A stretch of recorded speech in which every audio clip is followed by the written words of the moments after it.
What is up, everybody? Welcome back to another video. In today's video, I got to talk about a free agent that I definitely think the Lions should target this offseason. Like, I really think the Lions should target this guy.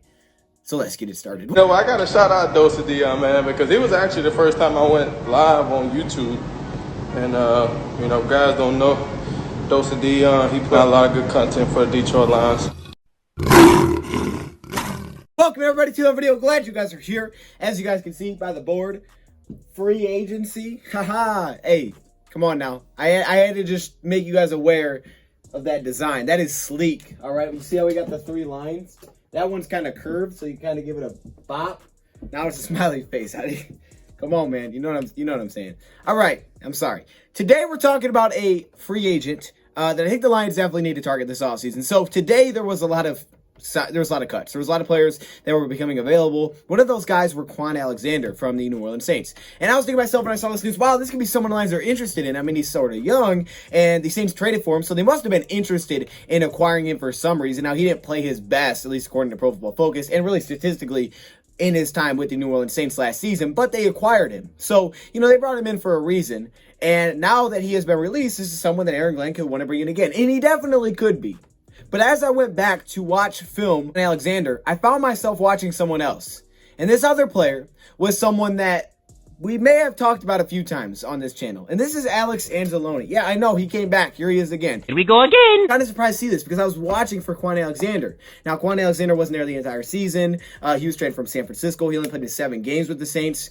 But Anzalone, before he got there, was the guy that popped off the screen to me. After he was there, on the flashes, the time he was on the field, the guy popped off the screen to me. And I just started watching him again. I kind of just forgot all about Quan Alexander. I started watching Angeloni, and I was saying, man, this guy makes a lot of sense, I think, for the Lions. If you can get on him a relatively cheap deal, this one makes a lot of sense. At 6'3", 241 pounds, coming from New Orleans, coming off of his rookie deal out of Florida, he is now set to become a free agent.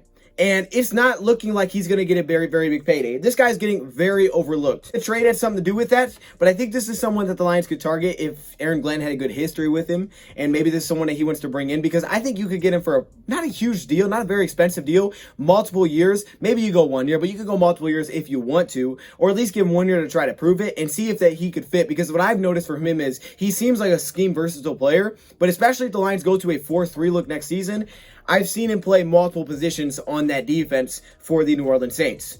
Now, last season, he played in 16 games, which is great. The year before that, he only played in 2. You're wondering what happened? He had shoulder surgery in 2019. But in 2020, he came back, and he got after it.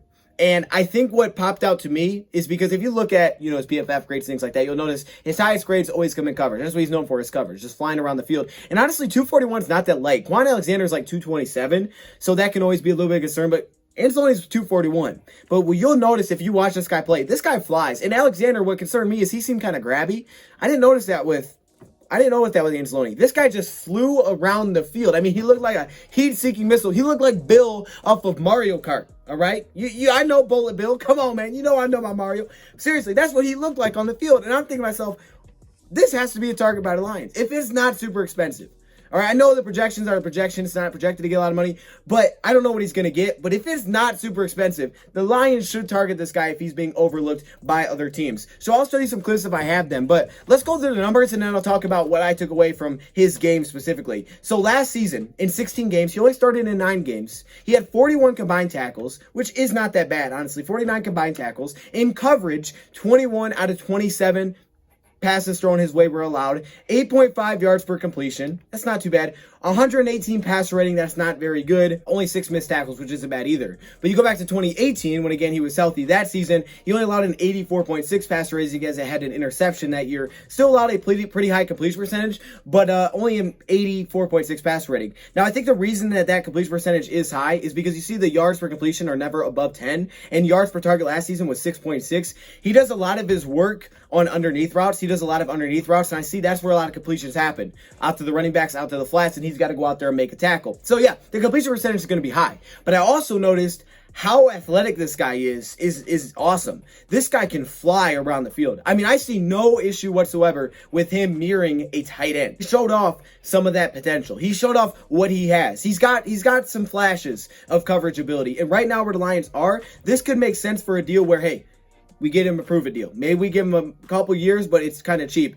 Because he hasn't really shown what he could be consistently, and he's had the injury in 2019, which kind of hampered a little bit of it, I think there's enough here for the Lions to take a chance on him, because I think that's what this year kind of could be. You know, trying to figure out what you have for the upcoming seasons. And I think Angeloni is a guy the Lions should definitely consider being interested in. Now, as a pass rusher, he doesn't seem the best as a pass rusher. I've noticed he's not a great block shed player. And if the Lions go to a 4-3 defense, I've also noticed he can play middle linebacker, line up middle linebacker with size, and also play outside linebacker. Like I said, he can cover, you know, across the field, really, man-to-man or in zone. I think you'll notice when you watch Anzalone is he has a different mindset as a lot of linebackers. A lot of run defense linebackers are really, you know, explosive. They'll jump the gaps, and they can make some big plays in the backfield, which Angeloni doesn't rarely makes. Angeloni's a very disciplined linebacker that's a very patient linebacker. He kind of waits till he sees the hole, and because of that, he doesn't get as many negative plays forced, and he also has a tendency to back up rather than get sucked in. Some linebackers that usually get sucked in the play, they fall for fakes. He's actually the opposite. He'll have the tendency to back up and get too far out of the play and kind of force himself out of it.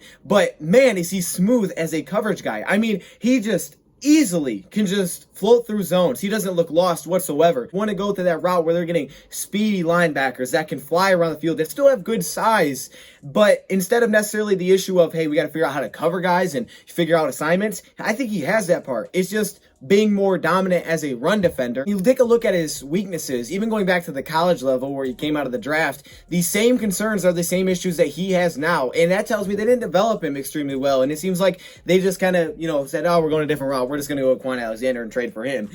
I mean, I feel like they just didn't give him, it didn't seem like they developed him that well. And maybe Mark DeLone does something different. Maybe Mark DeLone can get the best out of him. Maybe he can make it so like how he did with Ragland and some of the linebackers that he's gotten the best out, some of those young guys. Because if you look, here's what PFF, here's their concerns coming out of the draft for him. Struggles to disengage from blocks once locked onto. Say the exact same thing last season. Tries to simply outrun blockers at the point of attack. Rarely uses his hands. 100%.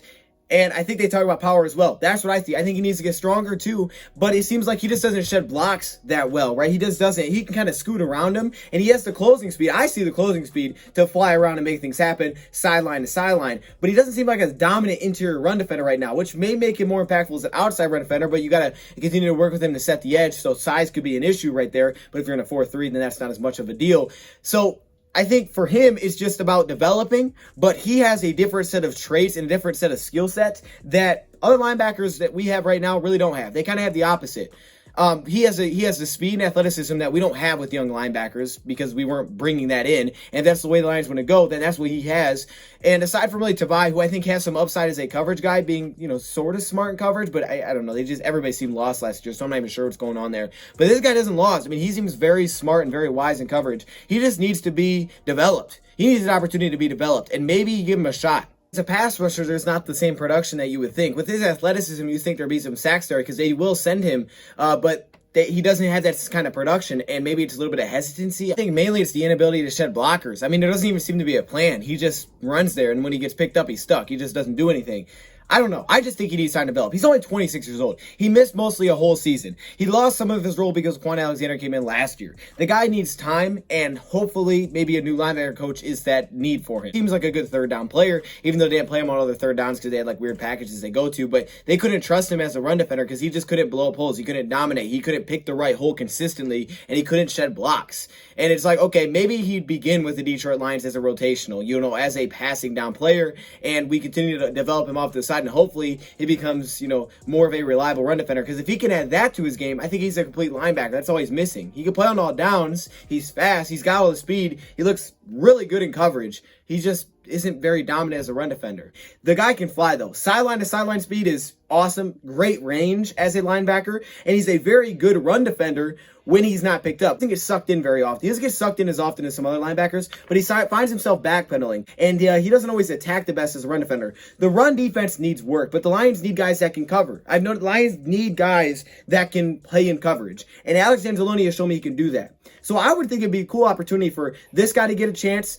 Jamie Collins to be there to help him work with him, and you got maybe Jared Davis comes back, Jelani Tavai. I think this guy, if he's a cheap deal, is someone the Lions should give an opportunity just to see if potentially he could be part of the future for the Detroit Lions, because he is only 26 years old, and he only played 50% of the snaps. I think, last year they were looking at, like, we're going to go win, we're going to go with Quan Alexander. This guy still needs room for improvement, but for the Lions, I think that's okay. They can use that, right? And you look at Mark DeLone, who's our new linebacker coach, what he did with Reggie Ragland. Just as a run defender, he's not super impactful because he doesn't shed blocks that well. He doesn't blow up run plays. I think that's going to take time, but I think he can play outside backer. If you have a middle linebacker and you can put someone there, if you're going to a 4-3, you can play him at outside linebacker. I definitely think that is someone the Lions should possibly look at taking a chance on. One reason this is something that Lions may not be interested in is because of Dan Campbell. Now, we know Dan Campbell coming from New Orleans, he wants to bite some kneecaps. Now, I do think Anzalone is not afraid of contact, okay? I see this guy doing the dirty work to open up other linebackers, taking two guys on at once, but he's just not dominant as a run defender. But in the NFL, the thing is, if he wants Jared Davis back, which he might, we don't have coverage guys. So if the Lions want to just be interested, just take a peek at a cheaper free agent, they could draft him. I mean, there's options. We know Cox, and there's guys out there, we talk about him. But I'm just saying, if you want to look at free agency, and you got the money to do it, and the price isn't super expensive, it's someone to just keep your eye up on. So let me know your thoughts in the comments below. Thank you for watching, and I'm out.